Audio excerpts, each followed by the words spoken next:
Hi, welcome to Money with Mark Albert. Glad you're with me. I thought I'd do a video today. I haven't done a money video in several weeks here now because I've got a bit of a situation. You see I got crutches here. 16 days ago I had ankle surgery and then if you look at my ankle, they had to remove, they went in a couple places and they had to remove a large bone that was floating in my joint.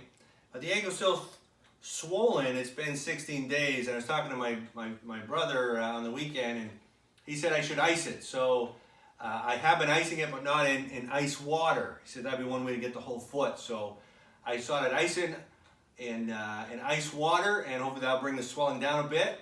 I'm not walking yet on my own, still using crutches, but I got physio starting this Friday, and hopefully before the end of the week I'll be walking on my own and be able to drive a car within a few weeks, hopefully. So listen, I'm gonna just put my foot in here. It should be really cold. It's ice water, very, very cold. Super cold.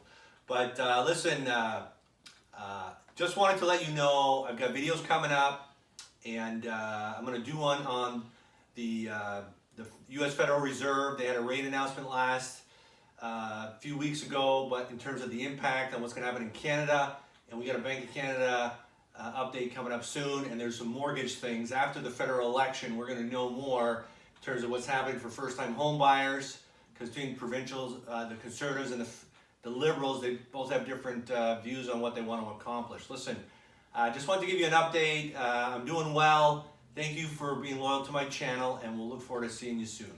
Bye now.